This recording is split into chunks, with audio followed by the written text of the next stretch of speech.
दोस्तों, मेरा नाम है आबिद और आप सुन रहे हैं द इम्पैक्ट माइक। आज हमारे बीच मौजूद हैं अवध बार एसोसिएशन के पूर्व उपाध्यक्ष श्री एडवोकेट SM रहमान फैज़ी जी, और जानते हैं कुछ इनसे कानूनी पहलू। मैं लखनऊ हाई कोर्ट में वकालत करता हूं पिछले 2004 से जी। क्योंकि मेरे वालिद साहब भी यहीं वकील हैं। 1968 से लखनऊ हाई कोर्ट में प्रैक्टिस कर रहे हैं जी। अब तो उम्र होने की वजह से उन्होंने वकालत छोड़ दी है, तो उस यही सिलसिला हम उनके बाद दूसरी जनरेशन में चला और मैंने वकालत की पढ़ाई की और 2004 में सीनियर एडवोकेट हैं और बार के पूर्व अध्यक्ष हैं श्री अनिल कुमार तिवारी जी। उनकी जूनियरशिप में 2004 में मैंने वकालत की शुरुआत की।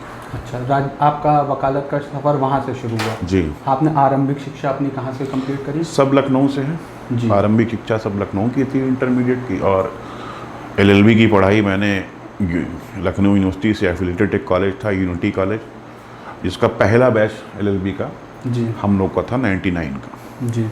हम लोग का आज मेन मोटिव ये है कि जो समाज में चीज़ें चल रही हैं, जैसे साइबर क्राइम चल रहा है, और दहेज को लेके मामले चल रहे हैं, बहुत सारे ऐसे टॉपिक्स हैं जो हम लोग लेके चल रहे हैं। तो हम लोग सबसे पहले शुरुआत करते हैं जो सबसे ज़्यादा चल रहा है, दहेज का मामला। आप भी देखते होंगे, आपके पास भी काफ़ी केस आते होंगे जिसमें जो है एक दहेज में हर कोई इसमें फंसा हुआ है इस केस में।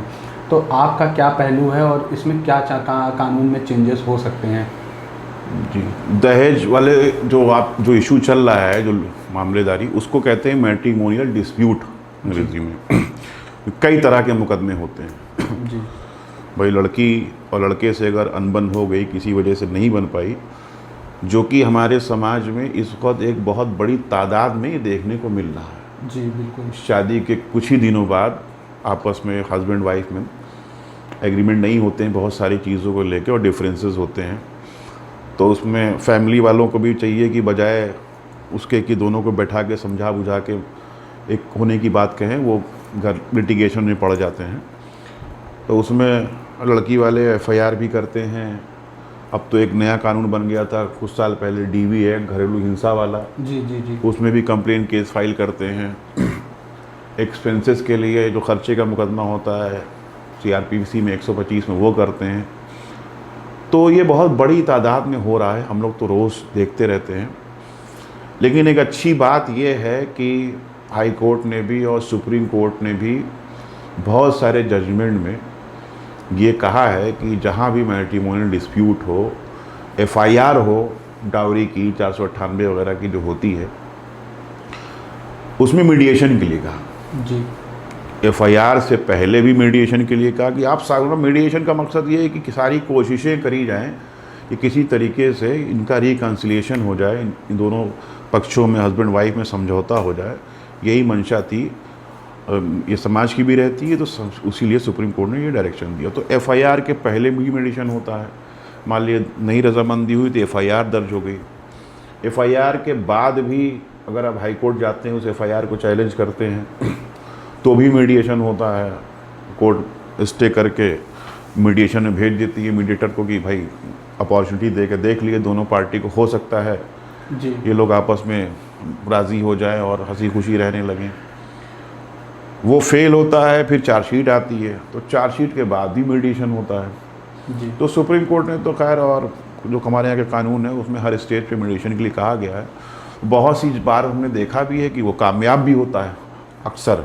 अच्छा, है ना, कि FIR वगैरह दर्ज होने के बाद भी समझौता हो जाता है दोनों पक्षों में और वो अपने घर चले जाते हैं। कितने परसेंटेज रहता है इसका कि मतलब कि समझौता ज़्यादातर में हो जाता है? क्योंकि अभी प्रेजेंट टाइम में देखा जाए तो ज़्यादातर एलिमनी वाला सबसे बड़ा एक मैटर चल रहा है। तो एलिमनी किस हिसाब से मांगना चाहिए, कितनी मांगना चाहिए? क्योंकि आप देखते हैं कभी कभी कोई किसी ने उसकी सैलरी है 50,000 और मांग लिया 2 से 3 करोड़ के करीब मांग लिया, तो किस हिसाब से बिहाफ पे? एलिमनी और जो एक्सपेंसिव वो होते हैं, जो खर्चा 125 में, ये दोनों हस्बैंड की सैलरी पर डिपेंड करता है जी, कि कितनी सैलरी है। उसका कहीं फिक्स कुछ वो नहीं है कि कितना होगा जी।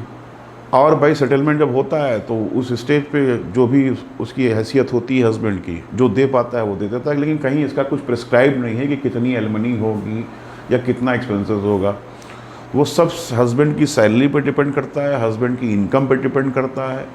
और ये भी देखा जाता है, कोर्ट ये देखती है कि हस्बैंड के ऊपर और कितने लोगों की लायबिलिटी है उस फैमिली की, मतलब माँ हैं, बाप हैं, कौन उसमें सैलरी पे है, कौन कमा रहा है, कौन नहीं कमा रहा है। तो ये सब सारी चीज़ें देख के ही एलिमनी या जो महीने मंथली खर्च होता है वाइफ का, ये सारी चीज़ें देख के ही कोर्ट तय करती है। अभी अपने देश में आपने देखोगे कई सारे ऐसे केसेस हुए जिसमें एक मर्द समाज ने काफ़ी सुसाइड कर लिए, काफ़ी 3-4 केस आए इसके। तो जैसा कि उसमें एलिमनी जो मांगी गई थी वो तकरीबन 1 से 2 करोड़ रुपए के करीब की मांगी गई थी। तो क्या इस पे एक कानून नहीं बन सकता कि एक एलिमनी इतनी इससे ज़्यादा अमाउंट नहीं दे सकता? अगर जैसे एक सपोज दैट उसकी 50,000 सैलरी है, तो उसको कितना अमाउंट उस पर्टिकुलर इंसान को देना है आफ्टर सेपरेशन, ये चीज़ पे क्या कानून नहीं हो सकता? क्योंकि जितना भी कानून है सब वुमेन्स की तरफ ज़्यादातर जा रहा है। बन सकता है, लेकिन डिपेंड करता है ना, पर्सन टू पर्सन पे वेरी करता है जी। मान लीजिए किसी की सैलरी 10,000 रुपये है, किसी की 1 लाख है, किसी की 10 लाख है जी, है ना, किसी का फैमिली स्ट्रक्चर इतना है कि वो बहुत कुछ दे सकता है। तो ये कैसे तय होगा कि कितना हो? जी जी। इसीलिए जब असेसमेंट होता है, कोर्ट देखती है या घर वाले जो बैठ के देखते हैं, तो सारी चीज़ें कि भाई हम हस्बैंड की इनकम कितनी है, उसकी हैसियत कितनी है, ये सब सारी चीज़ देख के देखते हैं। तो सबका तो अलग अलग है ना, स्टैंडर्ड लिविंग स्टैंडर्ड और आमदनी सबकी अलग अलग है। तो ये तय करना मुश्किल होगा ये कानून बना के कि इतनी होनी चाहिए। जी हाँ। अब इसमें बहुत सारे ऐसे भी कुछ टाइम केस चलता है, जैसे 3 से 4 साल केस चला, उसके बाद पता चला कि वो जिस पे आरोप लगे थे वो निर्दोष है। तो इस पॉइंट ऑफ व्यू में अगर कोई निर्दोष पाया जाता है 5 साल बाद, तो वो फिर क्या आगे स्टेप ले सकता है? वो तो चाहे मैट्रिमोनियल हो या किसी भी चीज़ में हो, मान लिया कि कोई भी एफआईआर हुई, इसके अलावा भी अगर एफआईआर हुई तो अक्सर ही देखा जाता है कि एक्विटल हो जाता है, मतलब वो बेकसूर साबित होता है। तो फिलहाल तो कुछ कानून उसके लिए हैं, अब वो आप जिसके लिए कोर्ट में जा सकते हैं, लेकिन लोग जाते नहीं हैं। अच्छा, जैसे आप लोग हैं, आप हैं अवध बार एसोसिएशन के, आप पूर्व उपाध्यक्ष रहे हैं जी, और अभी आप प्रेजेंट टाइम में प्रत्याशी बनेंगे bar council, UP bar council के जी, यूपी बार काउंसिल। तो एक अवध बार एसोसिएशन के और यूपी बार काउंसिल में क्या फ़र्क आता है? यूपी बार काउंसिल जो होती है, जैसे मेडिकल काउंसिल है, उसी तरह हमारी यूपी बार काउंसिल है। इस हर स्टेट में एक बार काउंसिल होती है और नेशनल लेवल पे बार काउंसिल ऑफ इंडिया होती है। हम लोगों को वकालत करने का जो लाइसेंस है, जो रजिस्ट्रेशन है, इनरोलमेंट, वो हमारी जो पेरेंट बॉडी है जो यूपी बार काउंसिल होती है, वो हम वहाँ पे हम लोगों का रजिस्ट्रेशन होता है। वकालत की पढ़ाई करने के बाद वहाँ से हमको लाइसेंस मिलता है वकालत करने का। जी जी, उसमें मेंबर हर 5 साल पे उसका इलेक्शन होता है। एक बॉडी है वो, जिसमें 25 मेंबर चुन के जाते हैं। ओके। और फिर वापस में वो चेयरमैन वाइस चेयरमैन चुनते हैं। जी, ये यूपी बार काउंसिल है। बार एसोसिएशन, जैसे मैं था अवध बार एसोसिएशन में उपाध्यक्ष, तो बार जितनी कोर्ट होगी, जैसे डिस्ट्रिक्ट कोर्ट है, कलेक्ट्रेट है, हाई कोर्ट है, बोर्ड ऑफ रेवेन्यू है, या और मान लीजिए कोई भी कोर्ट है, सबकी अपनी एक बार एसोसिएशन होती है। जी, वो आपको हर ज़िले में मिल जाएगी, कई मिल जाएगी। जी, वो सारी बार एसोसिएशन आबद एफिलिएटेड होती है, उसका रजिस्ट्रेशन होता है यूपी बार काउंसिल में। अच्छा, हाँ। वो रिपोर्ट करेगी यूपी बार एसोसिएशन को? हाँ, मतलब रिपोर्ट का तो ऐसा कुछ नहीं है, मगर वो रिकग्निशन उसकी उस बार एसोसिएशन को रिकग्निशन यूपी बार काउंसिल से मिलती है। जी जी जी। तो और हमारे यहाँ जो भी बार एसोसिएशन में जो इलेक्शन होने हैं, कैसे होने हैं, कितने वक्त पे होने हैं, किस किस पद के होने हैं, उसमें क्या क्राइटेरिया है, ये बार काउंसिल तय करती है। अच्छा, तो एक जैसे कोई भी प्रत्याशी नया है वकील, वो खड़ा होना चाह रहे हैं, तो कैसे वो इलेक्शन करेगा? बार काउंसिल में? बार काउंसिल में तो सिर्फ वकील होना चाहिए, आप इलेक्शन लड़ सकते हैं। अच्छा। लेकिन बार एसोसिएशन में अलग अलग एज निर्धारित की गई है। जैसे हमारे अवध बार में या सेंट्रल बार में ये है, तमाम मुख्तलिफ बार, प्रेसिडेंट का चुनाव आपको लड़ना है तो आपकी 25 साल की प्रैक्टिस होनी चाहिए। सेक्रेटरी चुनाव आपको लड़ना है तो आपकी 15 साल की प्रैक्टिस होनी चाहिए। अच्छा, जैसे यूपी बार एसोसिएशन का यूपी बार काउंसिल का कोई भी प्रेसिडेंट है, तो उसके पास क्या पावर्स रहती हैं? चेयरमैन होता है हमारे यूपी बार काउंसिल जो उत्तर प्रदेश की है, वो एक होती है, उसमें चेयरमैन होता है, वाइस चेयरमैन होता है। उसकी पावर तो वकीलों से ही रिलेटेड जो भी समस्याएं हैं और जो भी प्रॉब्लम है, वकीलों का रजिस्ट्रेशन है, उसी को हल करने के लिए होती क्या है। सरकार में कुछ अमल धमल होता है उनका? नहीं, सरकार से सरकार वक्त ज़रूरत मदद करती है जी, लेकिन हमारा फंड तो हमारा ही होता है। हम लोग जो रजिस्ट्रेशन कराते हैं उसकी जो फीस होती है जी, या और हम वकालतनामे पे एक टिकट होता है वेलफेयर कल्याणकारी, उससे जो फीस जनरेट होती है उसी से हमारा कॉर्पस फंड बनता है। अच्छा जी, अब तो एक कानून और बन गया था कि अगर 2010 के बाद जिन्होंने एलएलबी किया है जी, उसके लिए ऑल इंडिया बार होता है, एआईबी का एग्ज़ाम होता है, तो वो आप उसको आपको पास करना पड़ेगा, फिर आप वकील बन जाएंगे। और अच्छा वकील बनने के लिए तो भाई उसका कोई ऐसे कैसे बता देना कि कोई क्राइटेरिया तो होता नहीं जी, है, जी, जी। मगर सबसे वकील जो बुनियादी चीज़ होती है वो होती है मेहनत, और वकालत में पंक्चुअलिटी बहुत ज़रूरी है, वक्त पे पहुंचना। आप कोर्ट में मुकदमा कोई लगा है, मान लीजिए 11 बजे उसका टाइम फिक्स है, आप नहीं पहुंचे जी, वक्त पे, आप 10:10 पे पहुंचे तो आपका मुकदमा निकल गया, पास ओवर हो गया, या अदम पैरवी में खारिज हो गया आपके ना पहुंचने से, तो उसका नुकसान सीधे क्लाइंट को होता है। तो वकालत में सबसे ज़रूरी चीज़ है पंक्चुअलिटी, अच्छा वक्त पे कोर्ट पहुंचना और कोर्ट में रहना और मेहनत। जी। क्या वकील से जज में कन्वर्ट होता है? हाँ, उसका उसके लिए क्या दो प्रोसेस रहता है? जज में 2 तरीके होते हैं। एक तो नीचे जो लोअर जुडिशरी है, जी, मतलब हाई कोर्ट के अलावा डिस्ट्रिक्ट कोर्ट में, जी, इसका एग्ज़ाम होता है। एक एग्ज़ाम होता है PCSJ, वो कुछ साल की वकालत पे आप कर सकते हैं, जैसे सिविल जज और मजिस्ट्रेट वगैरह जो होते हैं। एक होता है हायर जुडिशियल सर्विसेज का, जी, वो आप दे सकते हैं। एक अपॉइंटमेंट होता है हाई कोर्ट में हमारे यहाँ, जो हाई कोर्ट में लोग प्रैक्टिस कर रहे हैं, वो अगर 10 साल की वकालत हो गई है आपकी, अब तो खैर अलग अलग उसका पैरामीटर हो गए हैं कि कैसे कैसे होगा, वो सीधे हाई कोर्ट में भी एलिवेट हो सकता है। उसको कहते हैं एलिवेट होना, कन्वर्ट नहीं, अच्छा, है ना, elevator। एलिवेट होना। और नीचे जो आप सिलेक्शन से जो जाते हैं, कंपटीशन से, उसको कहते हैं उसमें अपॉइंट हो गया, उनका सीधे सिलेक्शन हो गया। तो 2 सर्विसेज होती हैं, हायर जुडिशियल सर्विसेज HJS और PCSJ, जी, ये 2 तरह की सर्विस होती है। अच्छा। एक जैसे आप इसमें देखते हैं होंगे सिविल सर्विसेज में कि UP PCS है ना, PCS अफसर होते हैं जी, जी, जी, और IAS अफसर होते हैं, IAS होते हैं, IPS लगभग वही फ़र्क हमारे यहाँ PCSJ और HJS में है। तीसरा जो सोर्स ऑफ अपॉइंटमेंट होता है वो हाई कोर्ट में जो आदमी वकील वकालत कर रहा है वो सीधे डायरेक्ट हाई कोर्ट जज एलिवेट हो सकता है। उसके लिए तमाम सारे मतलब है कि ये होगा वो होगा वगैरह वगैरह। जी। एक समाज में सबसे बड़ा क्वेश्चन यह रहता है, एक हाई कोर्ट का वकील कितना कमा सकता है? नहीं, कुछ नहीं, ये निर्धारित नहीं किया जाता कितना कमाया जा सकता अच्छा, है। फिर भी कोई सैलरी हमें तो मिलती नहीं, अच्छा, कोई तनख्वाह तो है नहीं, वो तो मौकिल के ऊपर है, जितनी क्लाइंट आ रहे हैं, जितने आपके पास मुकदमे आ रहे हैं, अच्छा, उतनी आपकी आमदनी होगी। और ईमानदारी से आप मौकिल का काम कर रहे हैं, उसको कितना अच्छा रिस्पांस मिल रहा है, उसका मुकदमा तय हो रहा है, उसको राहत मिल रही है, रिलीफ मिल रही है, उसी हिसाब से क्लाइंट आपके पास आते हैं, अच्छा। उस हिसाब से आदमी को पैसा होता हाई है। कोर्ट और सुप्रीम कोर्ट के वकील में क्या फ़र्क होता है? कोई फ़र्क नहीं होता है। कोई फ़र्क नहीं होता। वकील में किसी में कोई फ़र्क नहीं। देखिए, पढ़ाई सिर्फ एक ही है। जी, LLB हमने भी कर रखी है, LLB जो तहसील का वकील है उसने भी कर रखी है, जी, LLB जो सुप्रीम कोर्ट में वकालत कर रहा है उसने भी वही पढ़ाई करके रखी। ये तो अपने अपने कैलिबर की बात होती है। जैसे जैसे डॉक्टर तमाम तरह के होते हैं, MBBS है, MD हैं, तो MD आपको बहुत से मिलेंगे लखनऊ में, जो PGI में है, यहाँ है, वहाँ है, बड़े बड़े मेडिकल कॉलेजों में है, जिनके लिए लोगों की मरीज़ इनके लिए लाइन लगा के 2-2 महीने 3-3 महीने की वेटिंग चल रही है उनको दिखाने के लिए। एक MD है जो आप चले जाइए अभी तुरंत दिखा लीजिए उनको, जी, तो MD उन्होंने भी कर रखा है, MD उन्होंने भी कर रखा है। जी, जी।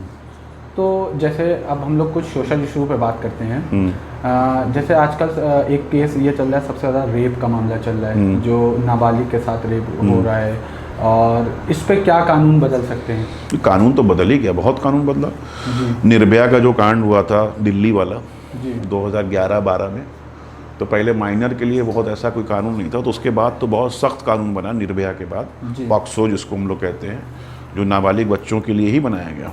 अच्छा। तब तो इसमें पहले क्या कानून थे, अब क्या कानून में चेंजेस हुआ? पहले बहुत से मतलब जैसे रेप के लिए जो 376 सेक्शन था उसमें बहुत सारे अमेंडमेंट कर दिए गए हैं, जी, तो बहुत सख्त हो गया। जी, तो अब नाबालिग बच्चों के लिए पॉक्सो बनाया गया जी, कि वो रेप के 376 के साथ पॉक्सो भी लगता है अगर वो बच्ची है, बच्चा नाबालिग है तो, छोटा है, माइनर है, 2 साल 4 साल 5 साल के लिए। अच्छा। ये 2 कानून रखते हैं, उसमें जल्दी ज़मानत भी नहीं होती है। XYZ कोई भी कॉमन मैन है, उसके साथ अगर कोई दुर्घटना हो जाती है और वो FIR कहीं भी दर्ज कराने जाता है किसी भी थाने में और वहाँ पर FIR नहीं दर्ज हो रही है, तो उस पर्सपेक्टिव में क्या कर सकता है वो? बल्कि अगर कोई भी इस तरह का इंसिडेंट हुआ जो क्रिमिनल ऑफेंस की कैटेगरी में आता है, मतलब अपराध की श्रेणी में आता है, जी अपराध है, जी तो उसके लिए आप पहले CRPC थी, अब BNS हो गया है, भारतीय न्याय संहिता। जी उसमें आप एक एप्लीकेशन लिख के, जिसको हम लोग तहरीर बोलते हैं, आप थाने जा सकते हैं कि साहब ये हमारे साथ ये इस तरह से फला ने इस तरह से आपराधिक कार्य कारित किया है, लिहाजा इनके खिलाफ प्रथम सूचना रिपोर्ट दर्ज करके कार्रवाई करें। अगर वो नहीं करते हैं थाने पे आपकी FIR दर्ज, तो उसके लिए रेमेडी ये है कि आप पहले 156(3) था CRPC में, आप शायद वो 173, 170 सेक्शन 173 हो गया है BNS में, 173(4) है शायद। उसमें जो मजिस्ट्रेट होता है, जुडिशियल मजिस्ट्रेट, जी क्योंकि मजिस्ट्रेट भी 2 तरह के होते हैं, लोग थोड़ा कंफ्यूज रहते हैं, जो आम लोग हैं। एक एग्जीक्यूटिव मजिस्ट्रेट होता है, एक जुडिशियल मजिस्ट्रेट होता है। जी तो जो जुडिशियल मजिस्ट्रेट है, जिसके यहाँ वो थाना, जिसके अंतर्गत वो थाना आता हो, संबंधित थाना, उस मजिस्ट्रेट के यहाँ आप 173 BNS में वो तहरीर लगा के कि साहब हमने ये थाने पे दिया था और हमारी FIR नहीं दर्ज कर रहे हैं, लिहाजा जो कंसर्न पुलिस स्टेशन है इसको निर्देश दिया जाए कि हमारी FIR दर्ज करें। अच्छा, और उस पर उसको पावर है मजिस्ट्रेट को, जुडिशियल मजिस्ट्रेट को, कि थाने को, संबंधित थाने को वो रिपोर्ट मंगा के FIR दर्ज करने का आदेश दे सकता है। दूसरा, एक तो ये हो गया, सीधे आप उसी मजिस्ट्रेट के यहाँ जिसके यहाँ वो थाना आ रहा है, बग़ैर आप थाने में एप्लीकेशन दिए हुए कंप्लेंट केस फाइल कर सकते हैं, जी जो कोर्ट में ही चलता है। जी सीधे यहीं पे आपका बयान होगा, 2 गवाहों का बयान होगा, वहीं से सम्मन जाएगा और उसमें आगे की कार्रवाई चले। ये तरीका होता है। हम लोग बात करते हैं साइबर क्राइम को लेकर। सबसे ज़्यादा इस टाइम बहुत इशू चल रहा है साइबर क्राइम का। कोई किसी फ्रॉड में फंसा जा रहा है या कोई ऑनलाइन जो जितने भी फ्रॉड हो रहे हैं, तो अगर इस क्राइम में हम फंस गए तो इसके बाद हम क्या कर सकते हैं? कैसे हम कानूनी इसमें क्या क्या रूल्स हैं? पहली बात तो ये कि मेरी ये है कि फंसना ही नहीं चाहिए। हमको तो बड़ा ताज्जुब होता है, आश्चर्य होता है कि तमाम सारे पढ़े लिखे लोग, जो जिनको हम लोग जागरूक कहते हैं, वो इस तरह के उसमें फंस जाते हैं। जी लेकिन अगर आप फंसी गए हैं, आपके साथ फ्रॉड हो गया, आपके पैसे चले गए हैं, तो इमीडिएट जितनी जल्दी हो सके आपको उसकी कंप्लेन करनी चाहिए। जी क्योंकि अकाउंट से जो पैसे निकलते हैं वो इनका पूरा कॉकस रहता है, नेटवर्क, बहुत सारे मल्टीपल्स अकाउंट बने हुए हैं फेक आईडी पे। जी तो एक अकाउंट से दूसरे अकाउंट में, दूसरे अकाउंट से तीसरे अकाउंट में, वो लंबी चेन रहती है। तो इमीडिएट आपको इन्फॉर्मेशन देनी है। इसके लिए अलग से एक पूरा पुलिस महकमे ने विभाग बना रखा है, साइबर क्राइम के ही नाम से। अच्छा, उसके लिए पूरा थाना बना हुआ है, पूरा एक डिपार्टमेंट नीचे से लेकर ऊपर तक चल रहा है। वहाँ पे आपको रिपोर्ट करनी है, वहाँ पे बताना है, और उसमें अच्छा काम भी कर रही है साइबर क्राइम की जो टीम है, वो इस वक्त काफ़ी बेहतर काम कर रही है। उस साइबर क्राइम में ही आपको जाना, तुरंत जाना है, जितनी जल्दी हो सके वहाँ पहुँचना है। जी और FIR वहाँ भी आपकी उसी सेक्शन में दर्ज होगी जो पहले मैंने बताया था। वहाँ भी दर्ज आपकी FIR ही होगी। FIR दर्ज करने के बाद ही वो लोग आगे उस पर वर्क करते हैं और ट्रेस आउट करते हैं चीज़ों को। जैसे मैं किसी कंपनी में वर्क कर रहा हूँ, एज अ कॉर्पोरेट एम्प्लॉय जो होते हैं, मैं किसी कंपनी में वर्क कर रहा हूँ, कंपनी ने बिना बताए मुझे टर्मिनेट कर दिया और मेरी सैलरी भी नहीं क्लियर करी, तो उसके लिए मेरे पास क्या राइट्स होंगे? यही कंपनी के अगर आप रोल पे हैं, मतलब उनके रिकॉर्ड पे हैं, जी बहुत से 2 तरह के स्टाफ होता है। एक तो मतलब डेली वेजेस पे हैं, कहीं रिकॉर्ड पे नहीं, कहीं लिखत पढ़त में नहीं है, तो उनका तो नहीं। लेकिन अगर आप रिकॉर्ड पे हैं, कंपनी आपको सैलरी दे रही है, तो इस तरह से बिना नोटिस दिए नहीं निकाल सकती। इसमें लेबर लॉ एप्लीकेबल होता है, इसकी बाकायदा लेबर कोर्ट ही अलग होती है, लेबर कोर्ट। वहाँ पे वो एम्प्लॉई जा सकता है अपनी बात कहते हुए कि साहब मेरी सैलरी बाकी है, या हमको बिना नोटिस किए टर्मिनेट कर दिया, या हमको नहीं दे रहे हैं। क्योंकि इसमें एक महीने की नोटिस पे ही अपने स्टाफ को कोई भी एम्प्लॉयर हटा सकता है, या उसकी सैलरी 1 महीने की एडवांस दे के, ये कानून है। अगर बकाया है मान ली बहुत दिनों की सैलरी, तो उसके लिए भी सब जगह एक कोर्ट है, लेबर कोर्ट, वो लेबर लॉ के तहत ये वो तो वहाँ हटाने जाके वाला प्रोसेस हो गया। एक जैसे कंपनी ही हम लोग की, जैसे मैं जॉब कर रहा हूँ, नेक्स्ट डे मैं पहुँचा वहाँ कंपनी नहीं है, तो उस पे केस में भी सेम चीज़ होगी? हाँ जाना पड़ेगा भाई। अगर कंपनी का आपको पता है दफ्तर ऑफिस कहाँ पे है, जी। उसका हेड ऑफिस कहाँ है, उसका मेन ओनर कौन है, डायरेक्टर कौन है, तो एप्लीकेबल उसमें भी वहीं पे होगा। अच्छा, बस सेम शर्त चीज़ यही होगी। उसको आपको उसके सारे पर्टिकुलर सारी डिटेल्स पता होनी चाहिए। जी। आज के वक्त में आप जैसे देख रहे होंगे कि कोई मकान हुआ या फ्लैट हुआ, उस पर 3-3 4-4 लोग की रजिस्ट्री हो जा रही है, तो वो कैसे हो जा रही है? ये कानूनी पहलू कैसे हो जा रहा है? देखिए ये तो बहुत बड़ी तादाद में हो रहा है। आदमी जागरूक नहीं है। उसको जब मकान हो, दुकान हो, ज़मीन हो या कोई भी प्रॉपर्टी है, जी। जब आप उसको ख़रीदने जा रहे हैं तो सबसे पहले आपको ये वेरीफाई करने की ज़रूरत होती है, चेक कराने की, जिससे आप ख़रीद रहे हैं ये वाकई में उस प्रॉपर्टी का ये एक्चुअल ओनर है उस वक़्त की नहीं। और उससे अगर आपने ख़रीदा है जो एक्चुअल ओनर है, तब तो मालिक आप ही होंगे। जी।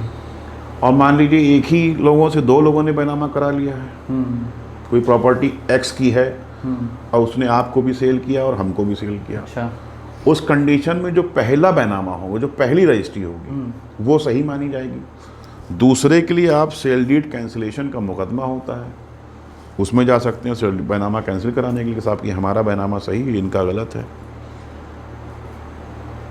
टाइटल जिसके नाम हो देखना, सबसे टाइटल का मतलब कहते हैं कि मालिकाना हक किसका है इस जगह का। अगर यहाँ पे हम लोग बैठे हैं तो इस जगह का मालिकाना हक किसके पास है, उसके पास वो प्रॉपर्टी कैसे आई, कहाँ से आई, ये सब चीज़ें चेक करने की ज़रूरत होती हैं। उसके बाद आप बैनामा करा रहे हैं तो कोई दिक्कत नहीं। आम तौर पे लोग ये चीज़ें देखते नहीं हैं तो कि जिससे हम प्रॉपर्टी ख़रीद रहे हैं उसके पास जो दस्तावेज़ हैं वो जेन्युइन है कि नहीं है, उसको चेक कराने की ज़रूरत होती है, क्रॉस चेक करने की रजिस्ट्री से, तहसील से, रेवेन्यू रिकॉर्ड से, कि ये वाकई में ये आदमी जिससे हम ये ख़रीदने जा रहे हैं ये इस ज़मीन का, इस प्रॉपर्टी का मालिक है कि नहीं है। तो मेन चीज़ ये है कि आप जब भी कोई भी पैमाना कोई भी चीज़ आप ख़रीदो, बाय करो, तो आप सबसे पहले एक अच्छे वकील से उससे कांटेक्ट कर लो और एक एक चीज़ें उसकी समझ लें। बिल्कुल। तो आप उससे फ्रॉड से किसी भी किस्म के बच सकते हैं, उससे बच सकते हैं। बिल्कुल बिल्कुल। किसी ने अगर लोन ले लिया और वो लोन चुका नहीं पा रहा है और बैंक उसको परेशान कर रहा है, तो उसमें वो क्या कर सकता है? देखिए लोन अगर आपने लिया है, अलग अलग तरह की कैटेगरी होती, लोन भी बहुत तरह का होता है। तो बैंकों के पास एक कानून है जो हमारे मुल्क में है, गवर्नमेंट ने बना रखा है, सरफेसी भी है और भी कुछ कानून है। तो बैंक उस कानून के तहत ही प्रोसीड कर सकता है अपने पैसे के लिए की रिकवरी के लिए, और उसमें बाकायदा उस कानून में है कि पूरी प्रॉपर अपॉर्चुनिटी दी जाएगी जो कस्टमर होगा जिसने लोन लिया है। फिर उसके बाद बैंक प्रोसीड करेगी। ज़ोर ज़बरदस्ती से जो कंपनियां अपना लोन रिकवर कराती हैं, आज अपने बहुत सारे जो है एंटी सोशल एलिमेंट हैं और इस तरह के लोग हैं, उनको हायर करके, उनको लगा के, ये बहुत सख्ती से अदालतों ने इस पे जजमेंट दे रखे हैं, मना कर रखा है कि आप फोर्सिबली या ज़ोर ज़बरदस्ती कोई भी बैंक, चाहे वो प्राइवेट हो चाहे नेशनलाइज बैंक हो, वो ज़ोर ज़बरदस्ती करके उस पैसे की वसूली नहीं कर सकता। जो कानून है उसी के प्राविधानों का पालन करते हुए वो रिकवरी होगी। अच्छा। किसी का डिवोर्स हो गया अगर और उनके बच्चे हैं, तो बच्चे की कस्टडी किस हिसाब से जाती है? मतलब किसके पास? हाँ, किसके पास जाएगी? बच्चे अगर नाबालिग हैं जी, तो कस्टडी माँ के पास रहेगी जब तक कि वो बालिग नहीं हो पाते। बालिग हो जाए फिर अपनी मर्ज़ी के मालिक हैं हमारे मुल्क के कानून के हिसाब से, वो चाहे अपनी माँ के पास रहें चाहे अपनी फादर के पास जाके रहें। तो ये राइट बच्चे को चुनने का होता है? जब तक वो नाबालिग है तब तक तो उसका कोई चॉइस ही नहीं है जी। तब तो माँ की कस्टडी में रहेगा अपनी माँ के पास। स्पेशल सर्कमस्टांसेस को छोड़ के कि कभी कोर्ट ने डायरेक्शन दे दिया कि भाई फादर विजिट कर सकता है या फादर 2 दिन के लिए उससे मिल ले या 1 हफ्ते के लिए मिल ले, कोर्ट डिपेंड करता है, कोर्ट का डायरेक्ट करती है। अदरवाइज़ कस्टडी माँ के पास रहेगी उसके बालिग होने तक। बालिग होने के बाद हर आदमी को इख्तियार है कि जहाँ चाहे रहे, तो चाहे अपने फादर के पास रहे या अपनी माँ के घर पर रहे।